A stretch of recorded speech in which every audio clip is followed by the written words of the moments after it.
नमस्कार, बहुत स्वागत है आप सभी का। मैं हूं आपके साथ नैना यादव। पेश है हमारा खास प्रोग्राम आक्रमण, जहां पर जंग की हर चिंगारी को हम आग बनने से पहले पकड़ते हैं और दुनिया इस वक्त किस रूप में जंग की भट्टी में तप रही है। हर दिशा से बारूद की गंध आ रही है, हर मोर्चा धधक रहा है और इन्हीं आग की लपटों में कई देश झुलस रहे हैं। आज हम आपको दिखाएंगे जंग की वो 3 तस्वीरें जो इस वक्त दुनिया की बुनियाद हिला रही हैं। 3 तस्वीरें, 3 मोर्चे और 3 बड़े सवाल। क्या ये तीसरे विश्व युद्ध की आहट है? चलिए शुरुआत करते हैं पहली तस्वीर से। दरअसल गाजा से ये पहली तस्वीर जहां पर फिर से शांति छिन चुकी है और तबाही लौट आई है। इजराइल ने एक बार फिर गाजा पर बम बरसाए, धमाकों से पूरा इलाका दहल उठा।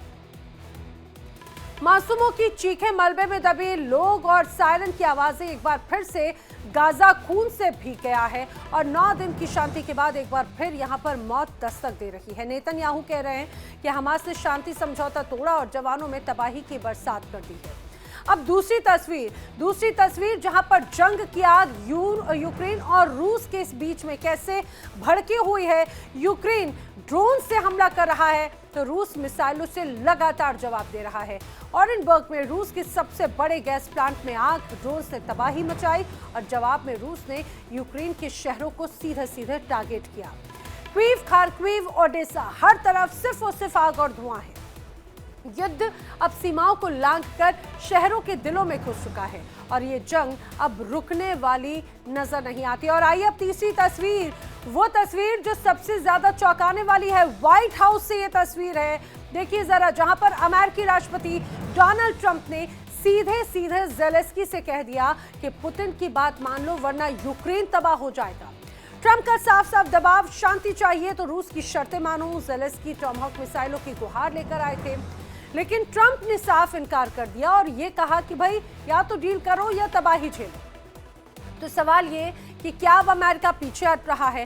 क्या ट्रंप की ये जो पूरी भाषा है वो रूस के लिए हरी झंडी है? क्या गाजा, यूक्रेन और अमेरिका तीनों मोर्चों पर जंग अब एक नई शक्ल देने वाली है? जवाब दुनिया तलाश रही है, लेकिन फिलहाल तस्वीरें बताती हैं कि दुनिया में फिर से गूंज रहा है बारूद का संगीत और फैल रही है जंग की आग। चलिए शुरुआत करते हैं आक्रमण की पहली खबर के साथ में और पहली खबर इस समय बड़ी ब्रेकिंग है युद्ध के मैदान से।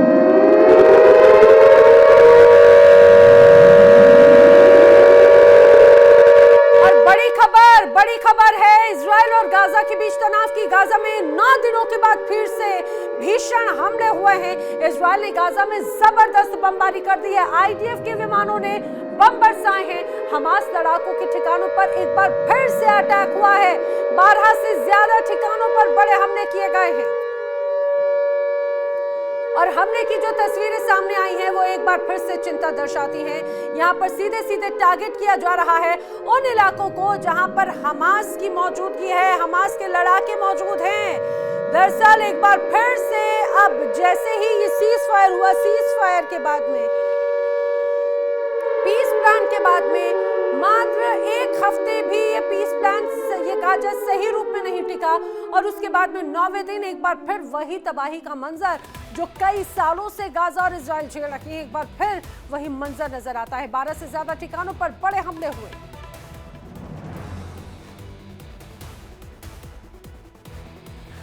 और एक और बड़ी खबर आक्रमण में जंग के मैदान से ही है। आइए मैं आपको बताती हूँ बड़ी खबर गाजा जंग के साथ में राफा क्रॉसिंग भी बंद हो चुकी है। नेतन्याहू का क्रॉसिंग बंद करने का ऐलान है। बड़ी खबर, गाजा जंग के साथ राफा क्रॉसिंग के बंद होने की खबर है और बेंजामिन नेतन्याहू एक बार फिर ऐलान कर चुके हैं राफा क्रॉसर बंद की जाएगी, क्रॉसिंग बंद होगी। बंधकों के शव लौटाने तक ये क्रॉसिंग बंद ही रहने वाली है।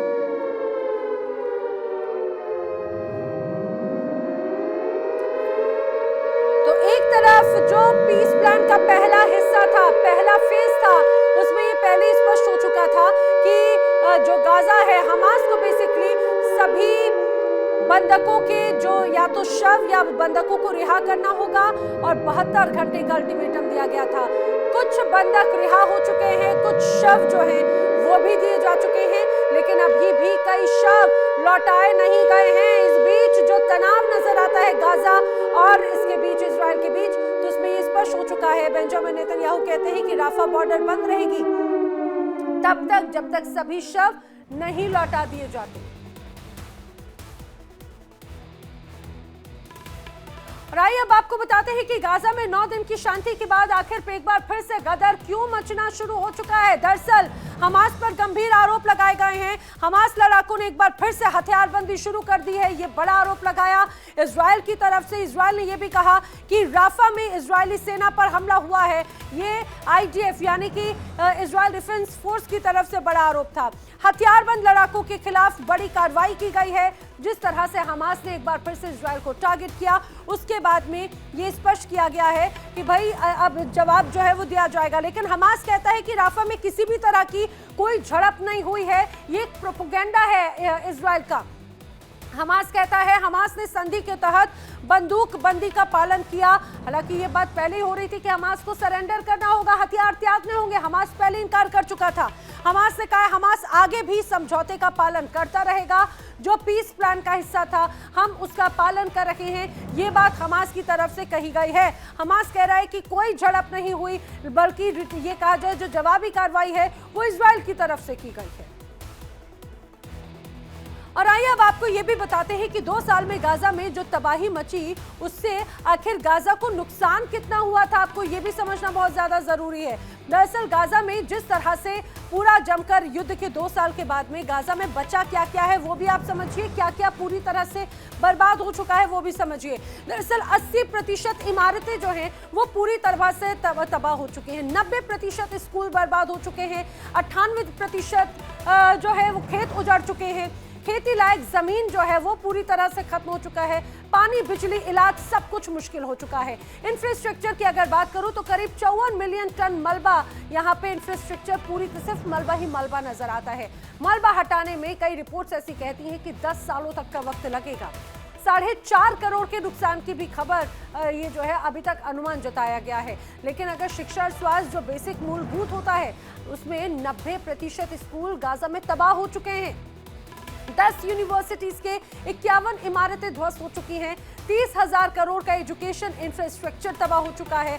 94% अस्पतालों को बड़ा नुकसान पहुंचा। इतना ही नहीं बल्कि 40,000 करोड़ की हेल्थ इंफ्रास्ट्रक्चर भी पूरी तरह से तबाह हो चुकी है। अब कृषि के क्षेत्र में अगर देखा जाए तो किसान उपजाऊ जमीन बनाने में 25 साल लगेंगे, एक रिपोर्ट कहती है। वहीं सिर्फ 232 हेक्टेयर ही खेती लायक जमीन अभी बाकी है। लेकिन गाजा में अब तक नुकसान किस रूप में हुआ ये तो आपने जाना, और मैं आपको और विस्तार से बताती हूँ कि जिस तरह से नुकसान की बात कही जाती है तो उसमें समझिए 254 पत्रकारों की मौत की खबर इस दौरान आई है। गाजा में अब तक नुकसान 254 पत्रकारों की मौत की जानकारी देता है। वहीं 140 सिविल डिफेंस के लोगों की भी जान जाने की खबर इस बीच सामने आ रही है। इतना ही नहीं, आप इसको इस रूप में भी समझिए कि करीब 2700 परिवार ऐसे हैं जो तबाह हो चुके हैं गाजा और इजराइल के बीच में हुए इस युद्ध के दौरान। वहीं 66,000 लोगों की मौत का अनुमान भी अब तक जताया जा रहा है जो इजराइल और गाजा के बीच में हुए युद्ध में नजर आया है। 1770 मेडिकल स्टाफ के मारे जाने की भी खबर इस दौरान सामने आती है।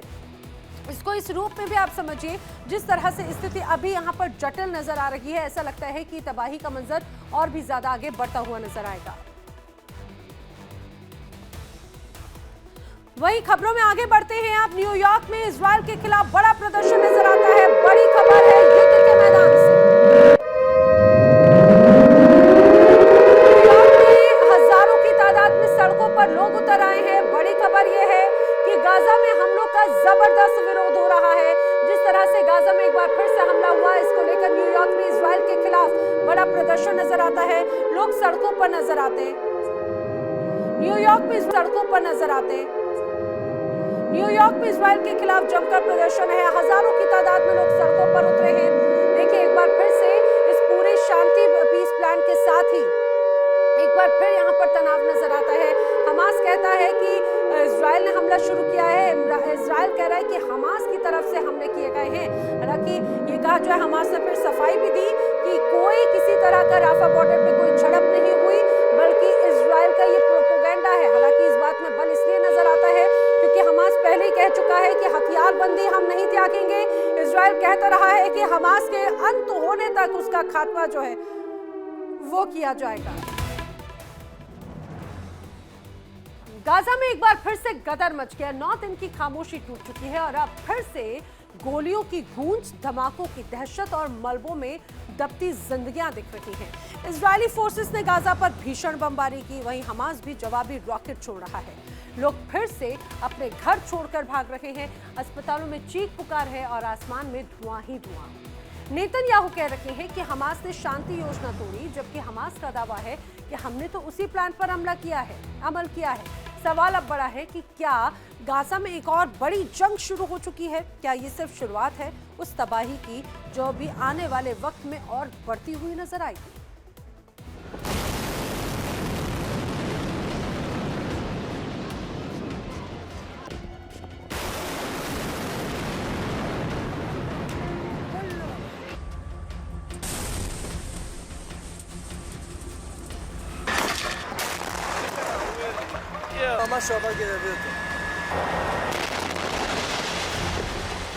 गाजा में फिर वही दिल दहला देने वाली खबरें।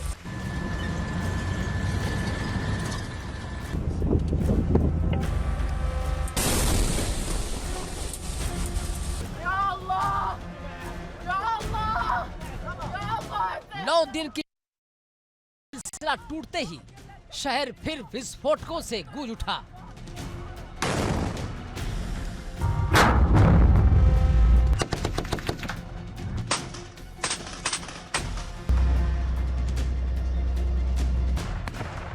लोग लौटे हुए सुकून को सीने से चिपकाए बैठे थे, पर अब फिर वही गोलियां और बमों की गूंज ने फिर सारी उम्मीदें चीर दी।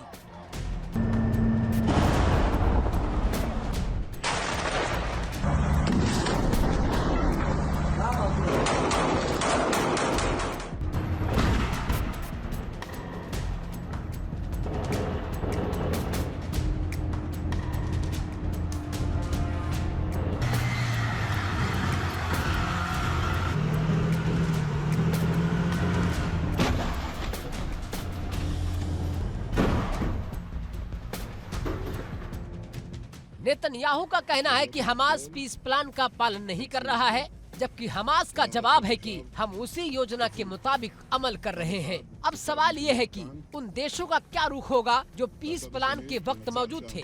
क्या गाजा फिर से अराजकता के आग में जलने को तैयार है?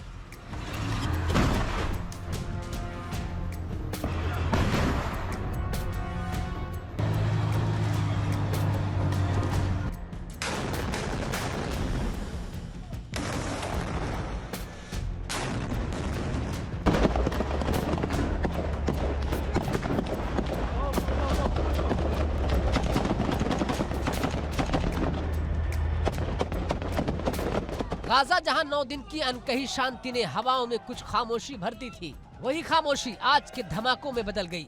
सड़कें खाली, चेहरे भयभीत और हर एक कदम पर चारों तरफ सिर्फ एक ही आवाज, विस्फोट। लोगों की आंखों में वही पुराना खौफ, वही खोई हुई सांसें। 9 दिन की आवाजें अभी तक गूंज रही थी कि फिर से गोले बरसने लगे।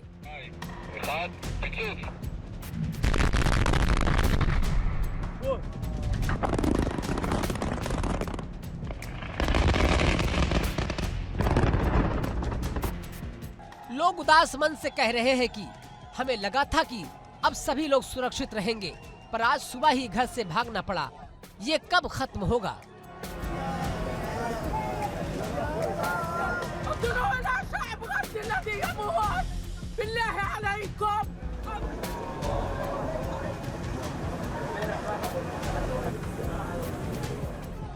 ये वही गाजा है जहां 9 दिन पहले लोगों ने राहत की सांस ली थी, मगर वो सांसें थोड़ी देर की थी। वाशिंगटन और अंतर्राष्ट्रीय स्तर पर बनी पीस प्लान की रूपरेखा अब विवादों में फंसती जा रही है।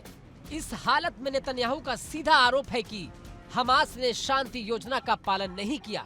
वही हमास इसे नकारता है और कहता है कि वे उसी योजना को लागू कर रहे हैं जिसके तहत समझौते हुए थे।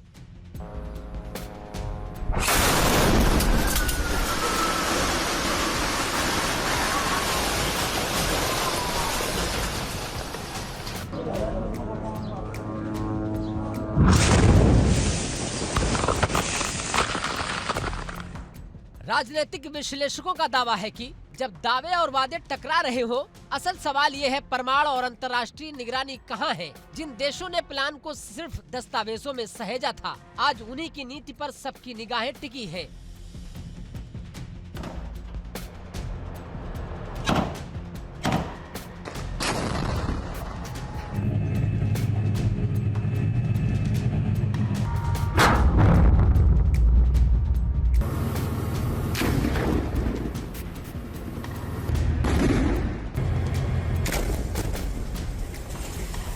और यही वो जगह है जहां सबसे बड़ा डर छिपा है, अंतर्राष्ट्रीय नेताओं का एक्शन।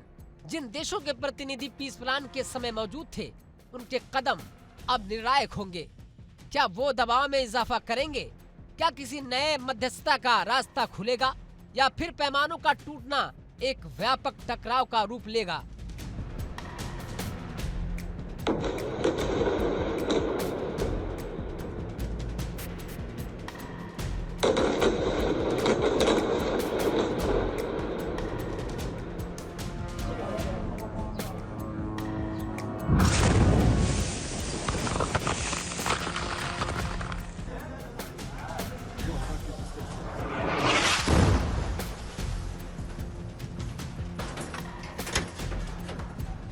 गाजा के लोग सवाल पूछ रहे हैं, क्या ये फिर वही चक्र है?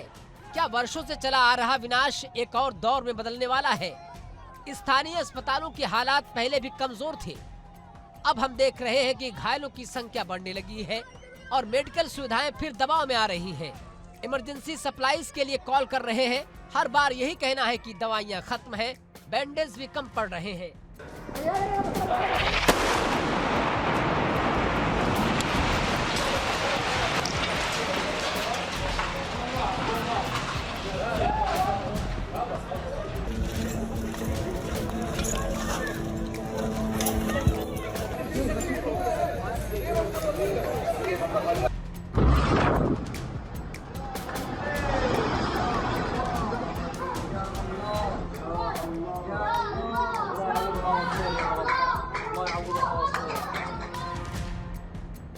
गाजा की कहानियां सिर्फ आंकड़े नहीं, ये जिंदगी है, छोटी छोटी दास्तां है। एक माँ जो 9 दिन की शांति में अपने बच्चे को खिलाती थी, आज वही बच्चे के लिए एक सुरक्षित कोना खोज रही है। एक दुकानदार जिसने कहा था कि हम लौट कर आएंगे, आज वही दुकान टूटे शीशों और धूल में दब चुकी है।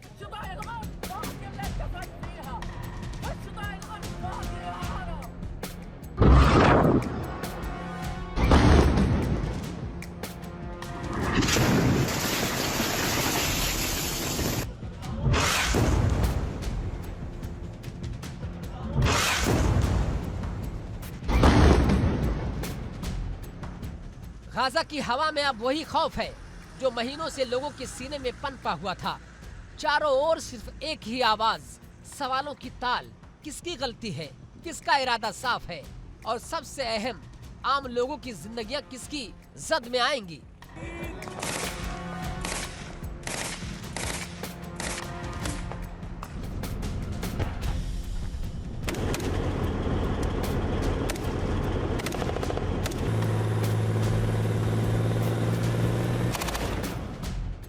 दुनिया की नजरें अब उन देशों पर है जो पीस प्लान के वक्त मौजूद थे। उनके अगले कदम निर्णायक होंगे। क्या वो कूटनीतिक दबाव बढ़ाएंगे? क्या शर्तें तय करेंगे? या फिर ये सब बयानबाजी में रह जाएगा? और अगर अंतर्राष्ट्रीय समुदाय निष्क्रिय रहा तो परिणाम बेहद भयावह होंगे, क्योंकि स्थानीय लोगों के मुताबिक हम शांति चाहते हैं, पर शांति के नाम पर हमारी आजादी और सुरक्षा दोनों पर समझौता नहीं होना चाहिए।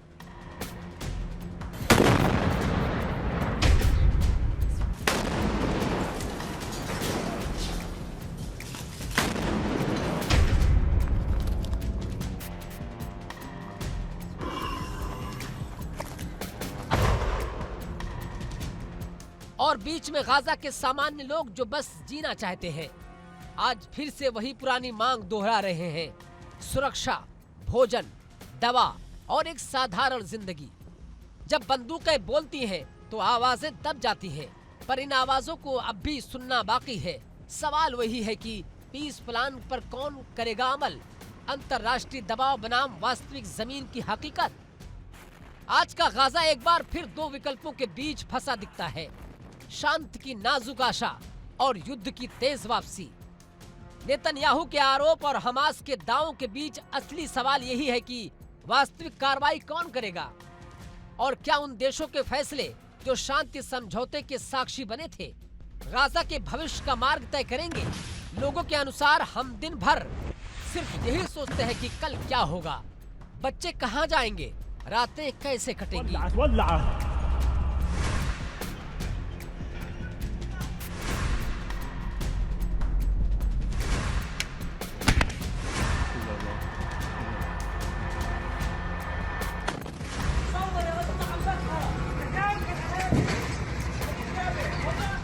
गाजा में फिर वही गदर है तो शायद गाजा की हवा फिर कहीं और बिगड़े या शायद दुनिया का कोई कदम शांति की राह खोल दे। पर फिलहाल यहाँ के लोग फिर वही पुराना दर्द बर्दाश्त कर रहे हैं और दुनिया की निगाहें जवाब की तलाश में घूमनी शुरू कर दी हैं। जिससे भी शक्ति मिले शब्दों से, कूटनीति से या फिर ठोस अंतर्राष्ट्रीय हस्तक्षेप से। अब समय है कि काम दिखाने का। 9 दिन की शांति के बाद फिर आ रही है हिंसा और सवाल वही है, क्या शांति की जड़ें इतनी कमजोर थी कि एक झटके में टूट जाएं? Bureau report, India daily.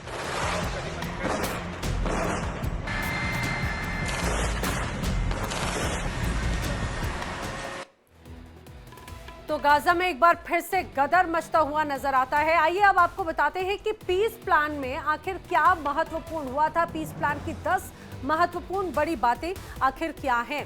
दरअसल फौरन युद्ध रोकना, इजराइल हमास के बीच में सहमति बनी तो संभव हुआ, ये बड़ी बात थी और ये पहली एक बड़ी बात मान लीजिए। 10 बड़ी बातों में से दूसरी बात ये थी, दूसरी शर्त कि इजराइल पीछे हटेगा, गाजा से आईडीएफ धीरे धीरे पीछे हटेगी। जो निर्धारित पॉइंट है वहां तक ये कहा जाए कि आईडीएफ को हटना होगा।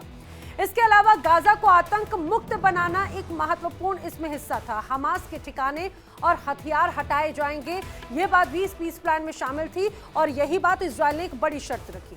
सरकार में हमास की एंट्री नहीं होगी, ये बात भी इसमें एक बड़ा हिस्सा था। हमास सरकार में प्रतिनिधित्व नहीं होगा। शांति बोर्ड बनाए जाने की बात कही थी और उसके अध्यक्ष डोनाल्ड ट्रंप यानी कि अमेरिका का होता। टोनी ब्लेयर और कई देशों के नेता भी उसमें शामिल होते शांति बोर्ड में। पुनर्निर्माण योजना का भी एक तरह से इसका एक बड़ा हिस्सा था, जिसमें बोर्ड विकास सुधार करेगा और बाकायदा इसका खर्च उठाया जाएगा।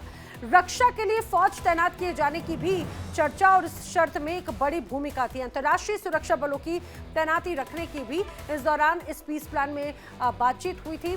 सीमा सुरक्षा को और मजबूत करने पर भी जोर दिया गया था। इजराइल और मिस्र की सीमा को और भी ज्यादा मजबूत सुरक्षा दी जाएगी। मानवीय सहायता इसमें एक बहुत अहम हिस्सा रहा। गाजा को तुरंत पर्याप्त मदद की जाए, ये बात भी इस दौरान कही गई। रहने की आजादी होनी चाहिए, किसी को भी गाजा छोड़ने को मजबूर नहीं किया जाएगा। इस पीस प्लान में इस बात को क्लियर मेंशन किया गया था।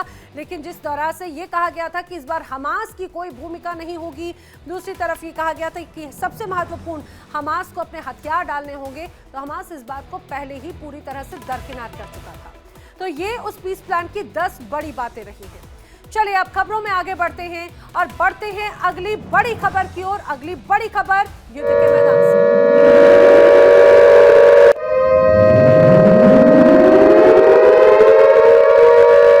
दक्षिण लेबनान पर इजराइल ने बड़ा अटैक किया है। बड़ी खबर यह है, हिजबुल्लाह के ठिकानों पर बमबारी की गई है और यह बमबारी लगातार जारी है।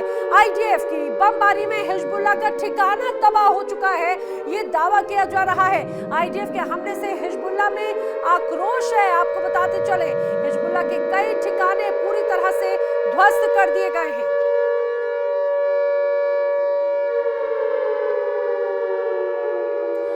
दक्षिण लेबनान पर इजराइल ने बड़ा हमला बोला है। आपको बताते चले, एक तरफ आईडीएफ की तरफ से हमास या इजराइल को लेकर लगातार तनाव, अब दूसरी तरफ अब हिजबुल्लाह है टारगेट पर, यानी कि लेबनान की सीमा और इजराइल और लेबनान के बीच में पहले भी लगातार हम ये तनाव, ये दबाव लगातार देखते रहे हैं और अब एक बार फिर से उसी रूप में बड़ा तनाव आने वाले वक्त में नजर आ सकता है और इस बार ऐसा लगता है कि इजराइल एक अलग ही भूमिका में नजर आ रहा है। पीस प्लान एक तरफ गाजा के साथ, लेकिन जमकर विवाद।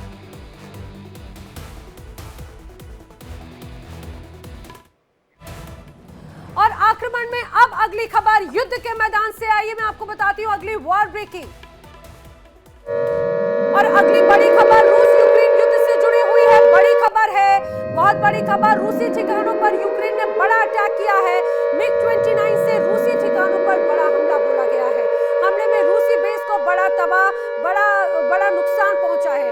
उसकी तस्वीर मैं आपको बताती चलूं। रूसी ठिकानों पर यूक्रेन का बड़ा हमला था। ये MiG-29 से रूसी ठिकानों पर हमला बोला गया। हमले में रूसी बेस को पूरी तरह से तबाह कर दिया गया है। ये बड़ा दावा किया जा रहा है यूक्रेन की तरफ से।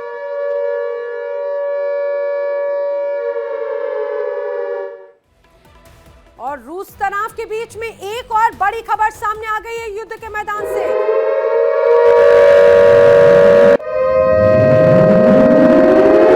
और बड़ी खबर, स्वीडन ने युद्ध के लिए बड़ी तैयारी की है। 60 ग्रिपेन फाइटर जेट्स के लिए ऑर्डर दिए गए हैं और ये अपने आप में बड़ा दावा होता है। स्वीडिश एयरफोर्स को नया फाइटर जेट भी मिल रहा है और ये नया फाइटर जेट अपने आप में कहा जाए कि ये रूस की चिंता बढ़ाता हुआ नजर आएगा। क्योंकि स्वीडन ने युद्ध के लिए एक बड़ी तैयारी करते हुए नजर आता है। 60 फाइटर जेट्स के लिए ऑर्डर दिए गए हैं। ये ग्रिपेन फाइटर जेट्स हैं और एयरफोर्स को वैसे भी नया फाइटर जेट तो मिल चुका है, लेकिन अब इसकी संख्या और भी ज्यादा बढ़ती नजर आती है।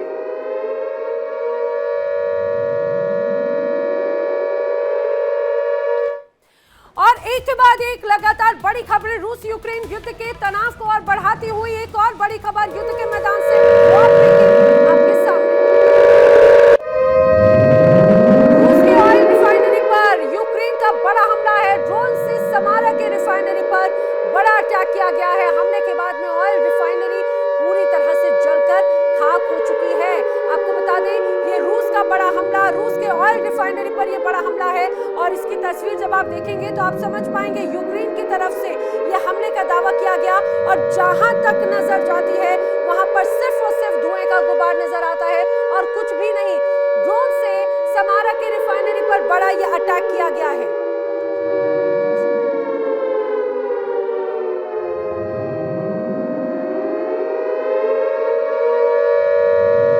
रिफाइनरी पर बड़ा अटैक हुआ है। आपको बताते चले हमले के बाद में ऑयल रिफाइनरी पूरी तरह से जलकर खाक हो गई है। रूस के ऑयल रिफाइनरी में किस तरह से एक एक करके लगातार हमला बोल रहा है यूक्रेन और इसके पहले कहा जाए कि ताबड़तोड़ हमलों से रूस एक बार फिर से दहल रहा है और ये कहा जाए कि यूक्रेन अब इस पूरे युद्ध में एक अलग रुख अख्तियार नजर करता हुआ आता है और यूक्रेन को सीधे सीधे टारगेट करना है। जो कहा जाए तेल रिफाइनरी, ऑयल रिफाइनरी रूस की लाइफलाइन मानी जाती है और उसी लाइफलाइन पर एक एक करके प्रहार कर रहा है सीधा यूक्रेन, यानी कि उसकी आर्थिक संपदा को, आर्थिक लाइफलाइन को कट डाउन या डैमेज करने की बड़ी कोशिश है। रूस पर यूक्रेनी ड्रोन का ताबड़तोड़ वार जारी है। यूक्रेन ने बीती रात रूस के अंदर घुसकर एक के बाद एक कई ड्रोन हमले किए। ऑरेनबर्ग के गैस प्लांट में सबसे बड़ा धमाका हुआ, जहां पर जोरदार विस्फोट के बाद में आग लग गई।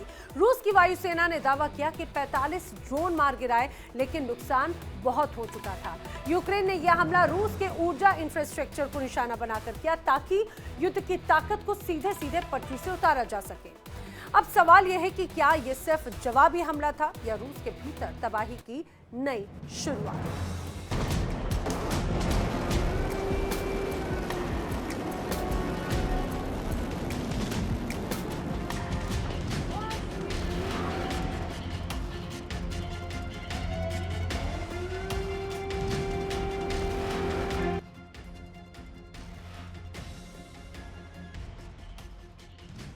ओरेनबर्ग, यहाँ की शाम आज खामोशी नहीं सह सकती। वहाँ का विशाल ओरेनबर्ग गैस केमिकल कॉम्प्लेक्स, जो रूस के सबसे बड़े गैस शोधन संयंत्रों में शुमार है, अचानक आग की लपटों में घिर गया।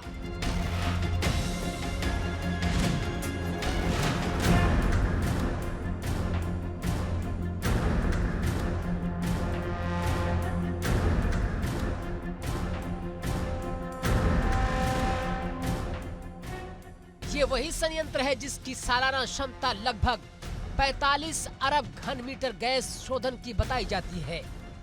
और ये वही संयंत्र है जहां कच्चे तेल गैस की सफाई होती है। ओरेनबर्ग फील्ड से भी और कजाकिस्तान से आने वाले संसाधनों का भी शोधन यही होता है।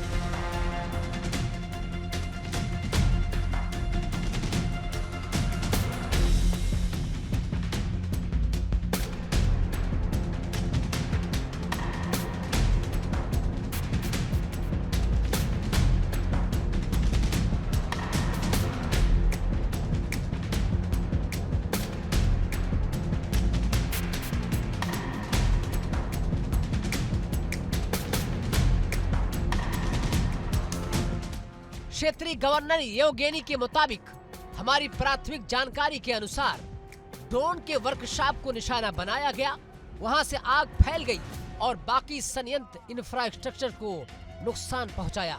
अभी तक किसी कर्मचारी के हताहत होने की फिलहाल पुष्टि तो नहीं हुई है, लेकिन भारी नुकसान हुआ है।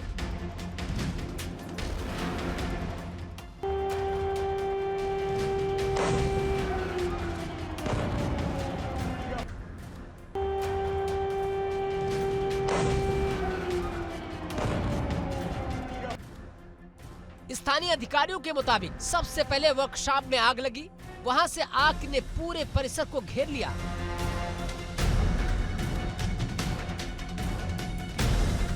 रूस की रक्षा मशीनरी ने दावा किया कि रात भर आकाश में सक्रियता रही और कुल 45 ड्रोन मार गिराए गए, जिसमें सामरा और सारातोव क्षेत्र में कई ड्रोन क्रैश किए गए।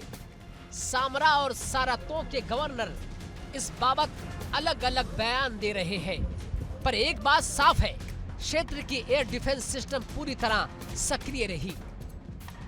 पिछली रात आकाश में ड्रोन दिखे, इसलिए एयर डिफेंस सिस्टम सतर्क रहे। इस कारण क्षेत्र में हवाई संचालन और इंटरनेट सेवाओं में व्यवधान आया।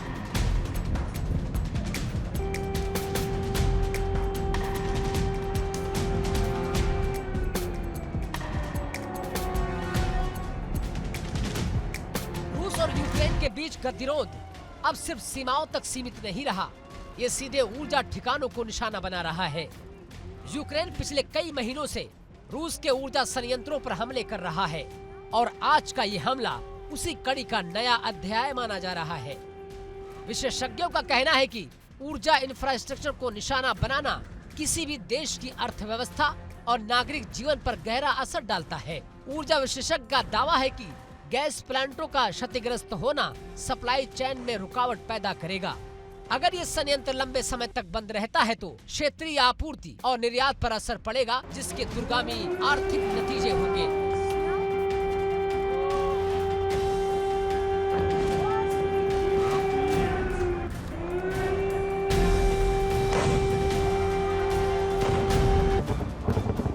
और ये सिर्फ आर्थिक नहीं, सुरक्षा प्रश्न भी है।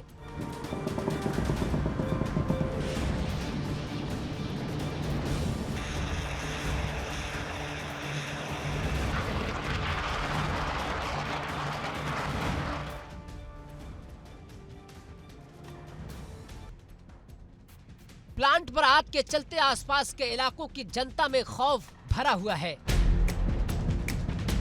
इंटरनेट कटना, हवाई यातायात में व्यवधान होना और लगातार घुसपैठ की संभावनाएं बढ़ जाती हैं। ये सब मिलकर नागरिक जीवन को प्रभावित कर रहे हैं। पर अच्छी बात ये रही कि अभी तक किसी कर्मचारी के हताहत होने की पुष्टि नहीं हुई। एक राहत की बात जिसे अधिकारी जोर देकर बता रहे हैं।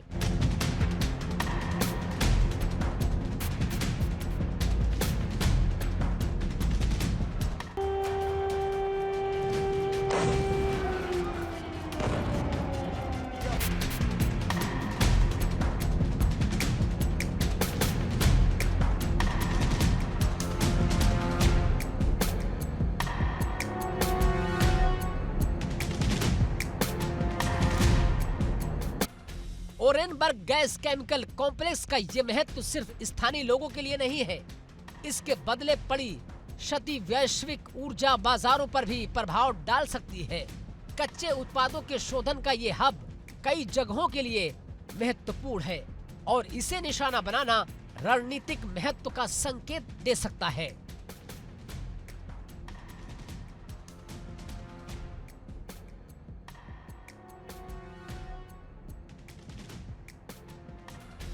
रक्षा मंत्रालय का कहना है कि कुल 45 ड्रोन गिराए गए, 12 सामरा में, 11 सारातो में और शेष अन्य क्षेत्रों में। पर ऐसा हर दावा संयंत्र सत्यापन के बिना पूर्णता निर्णायक नहीं माना जा सकता। युद्ध क्षेत्र की सूचनाएं अक्सर तेज और विरोधाभासी होती है। फिलहाल ओरेनबर्ग प्लांट के वर्कशॉप को भारी क्षति पहुंचाने की खबर आधिकारिक तौर पर मिल चुकी है। वहीं फायर सर्विस के अफसर के मुताबिक हमने आग पर काबू पाने के लिए तेज कार्रवाई की। स्थिति जटिल थी क्योंकि कई जोन में ज्वलनशील पदार्थ मौजूद थे। हमारी प्राथमिकता कर्मचारियों की सुरक्षा और आग फैलने को रोकना था।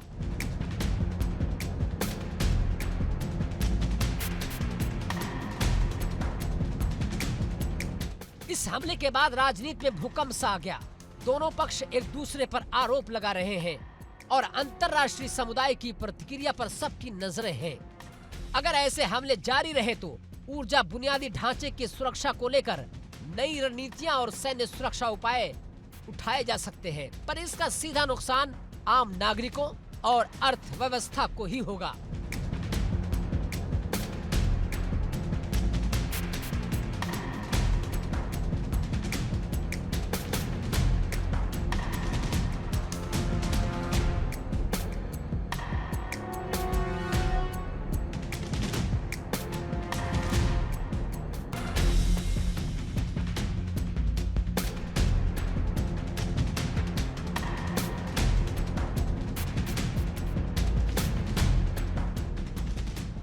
यहाँ की हवा में बिजली भी मौन है, मगर सवाल गूंजता है, किसका लाभ, किसका नुकसान, और क्या ये सिर्फ इकलौता प्रहार है या लड़ाई का नया चरण?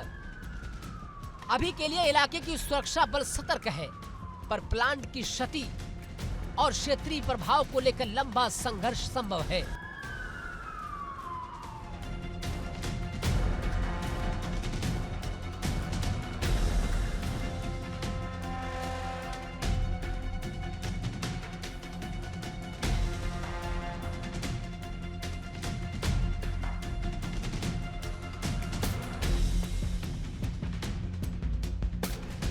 ओरेनबर्ग के इस हमले ने एक बार फिर दिखाया कि आधुनिक युद्ध में ऊर्जा बुनियादी ढांचे कितने संवेदनशील हो सकती है।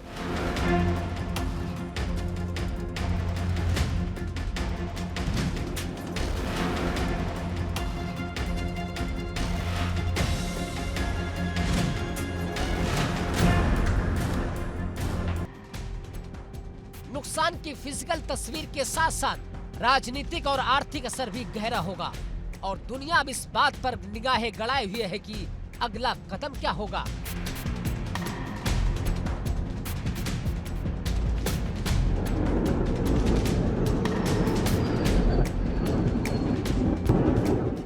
रूस कह रहा है कि हमले को नाकाम कर दिया गया, पर प्लांट का वर्कशॉप जलकर खंडहर बन गया और सवाल वही बना हुआ है, सुरक्षा की कड़ी कितनी मजबूत है और इस लड़ाई का बोझ आखिर जिसने उठाया है। ओरेनबर्ग का गैस शोधन प्लांट हमले का शिकार और रूस की ऊर्जा सुरक्षा पर एक बड़ा सवाल है। Bureau report, India daily. और आइए आक्रमण में अब बात कर लेते हैं अगली बड़ी खबर की। युद्ध के मैदान से बड़ी खबर लौटने की। बड़ी खबर, रूस ने यूक्रेन के हमले का जवाब दिया है। लगातार रूस की तरफ से जो जवाबी कार्रवाई है वो देखने को मिली है। यूक्रेन के खार्किव पर रूस ने एक बड़ा अटैक किया है। भीषण हमलों से खार्किव का शहर पूरी तरह से दहल चुका है। बता दें कि यहाँ पर कैप ग्लाइड बम से यूक्रेन पर बड़ा अटैक है। इसके पहले हमने देखा था कि यूक्रेन किस तरह से कहर बनकर टूटा है। रूस के अलग अलग ठिकानों पर कार्रवाई की गई है, लेकिन जवाबी कार्रवाई भी अब सीधे रूस की तरफ से की गई है। रूस पर हमले का जवाब रूस ने यूक्रेन के खार्किव इलाके में भीषण हमलों से किया।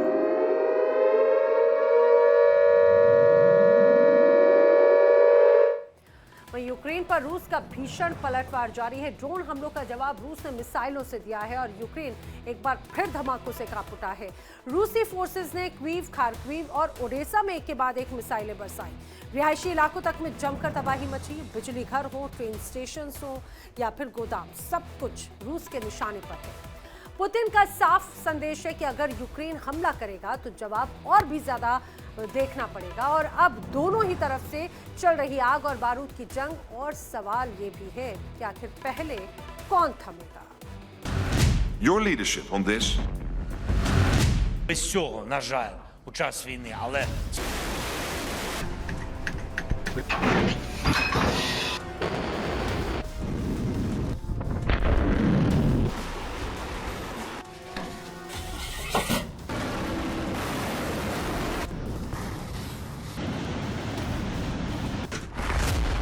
यूक्रेन जल रहा है।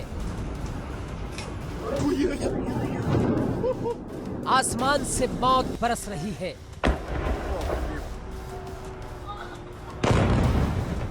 रूस ने इतिहास का सबसे भयंकर हमला किया है।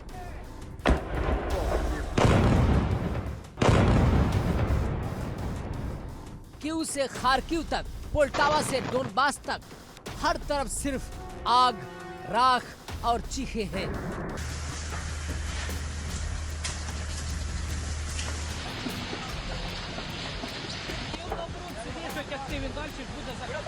रूस ने इस बार सिर्फ हमला नहीं किया, उसने यूक्रेन की रात को नर्क बना दिया।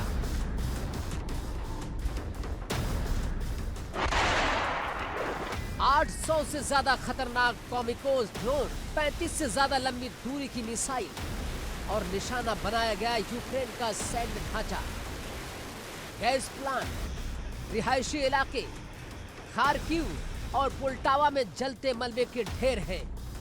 कीव की सड़कों पर गोलियों से छलनी दीवारें हैं और रात लगातार 11 घंटे तक गूंजता रहा मौत का सायरन।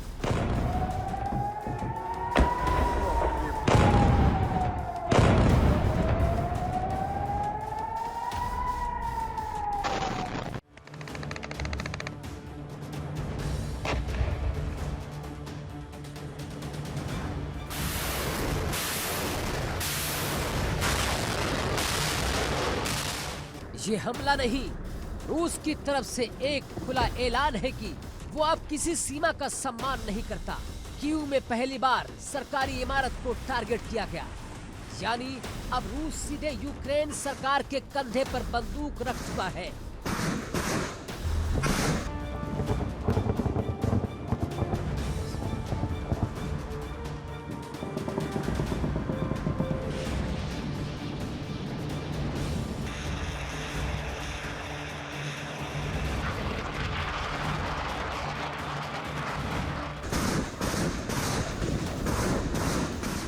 कीव में कई अपार्टमेंट बिल्डिंग्स पर ड्रोन गिरे।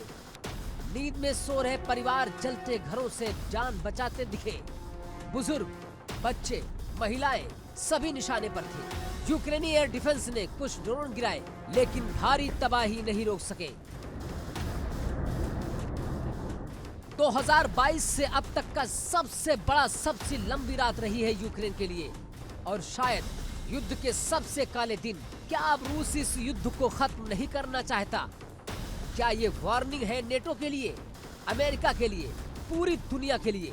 और अगर रूस इसी तरह आगे बढ़ा तो क्या तीसरे विश्व युद्ध की पटकथा लिखी जा चुकी है? रूस के रक्षा मंत्रालय के आंकड़े बताते हैं कि 4 बैलिस्टिक मिसाइलें, 9 क्रूज मिसाइलें और 810 ड्रोन लक्ष्य था यूक्रेन की सरकारी ऊर्जा कंपनी। रूस ने जानबूझकर अंधाधुंध तबाही मचाई।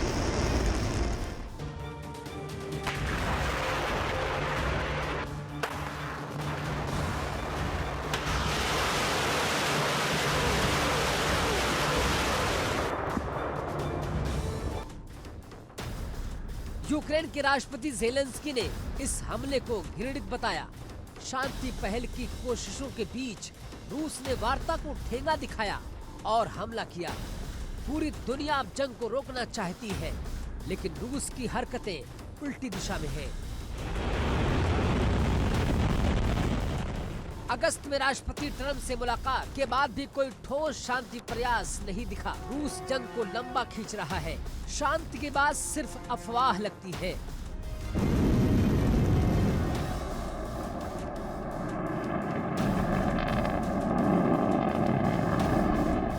रूस की चाल साफ है। वो जंग नहीं खत्म करना चाहता, बल्कि उसे और भड़काना चाहता है। दुनिया कह रही है शांत करो, लेकिन मॉस्को सुनता नहीं। राजनीतिक इच्छा शक्ति बिना ये जंग खत्म नहीं होगी और तब तक हजारों बेगुनाहों की जानें जमीन पर यूं ही दिखती रहेंगी।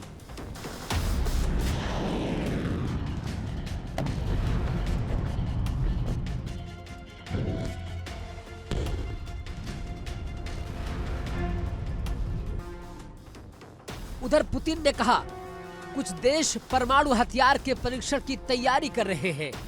अगर अमेरिका या कोई और ऐसा कदम उठाता है तो रूस भी पीछे नहीं हटेगा। पुतिन ने भी सीधे सीधे नेटो को टाइगर कहा था और ट्रंप की उस टिप्पणी का जवाब दिया जिसमें रूस को कमजोर बताया गया था। पुतिन ने साफ कहा कि अगर अमेरिका यूक्रेन को टॉम हॉक मिसाइलें भेजता है तो ये पूरी स्थिति को और खतरनाक बना देगा। उन्होंने अमेरिका से न्यू स्टार्ट परमाणु हथियार नियंत्रण संधि को आगे बढ़ाने को कहा, जो 2010 में दोनों देशों के बीच हुई थी।